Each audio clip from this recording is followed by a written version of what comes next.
Yeah, I can start with that, and Dr. Markovich, feel free to fill in with more clinical information or whatever you feel is viable. But we rolled this out to all of our primary care locations, and actually we had a few business health locations that we didn't include in our initial numbers, and they asked us to then get the product into their hands. And so and we've gradually moved up. I think we started with initially 24 locations. Now we're up to 31.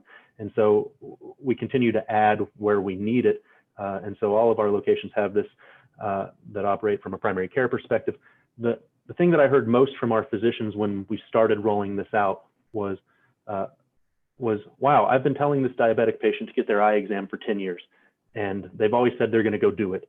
And they never do, or when they do, I don't get the result back, and I don't know what's happened, and it's not in our EMR, and I don't get the information, and know that the gap's actually been closed. And so we were seeing that both on our managed care contract performance and also in our just general quality reporting. And this made it so easy to capture it in the office. The patients like it because it's done. They don't have to make another appointment. They don't have to go somewhere else. They're kind of a captive audience. They're already in the practice. And so that was a huge success for us from a provider engagement perspective, because we were taking care of an issue that they had for years. And the other kind of scary and telling part of it was because these were diabetic patients who hadn't been seen for, or who probably hadn't had their eye exam for years, we were finding some pretty significant disease down the road. And I think those numbers really surprised us when we first started this. Our overall save rate was somewhere around 10 or 11%. Where we were identifying people with vision-threatening disease, where 1 out of every 10 or so were having those issues and maybe didn't even know about it. And so I think for us, that was a little eye-opening. Wow, that's punny.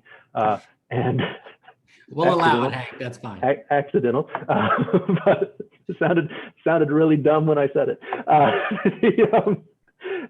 So that was a big piece, though, was being able to finally be able to capture these patients at the point of service, close some care gaps, take care of them, and make sure they get the care down the road that they need has been a huge piece of the work. And I'll just add to that. I think as a primary care provider, one of the most frustrating things is to know what to do with a patient and how to provide that care to them, but not be able to do it. And so to be able to give us that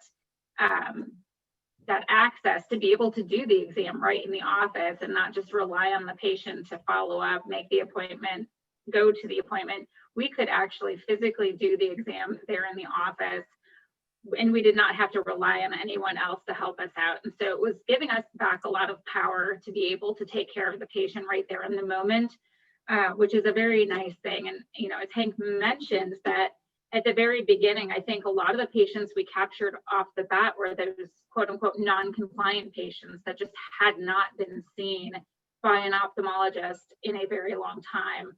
And so we saw quite a bit of pathology. And I think, you can talk to patients about things in theory and percentages, but people just tend to think it won't be me. I'm not the one that's going to lose my eyesight. And so when you can do that test and show them, look, you've got mild disease or you've got significant disease, and show that to them, their whole outlook on that changes. And so they're going to be much more engaged on completing the exam and doing it and following up with the ophthalmologist when they need it. I wanted to touch on that 95% because I think that was one of the biggest hesitancies in the actual practices was, we're going to spend all of this time sitting the patient down, getting these images, and then it's not going to be for anything.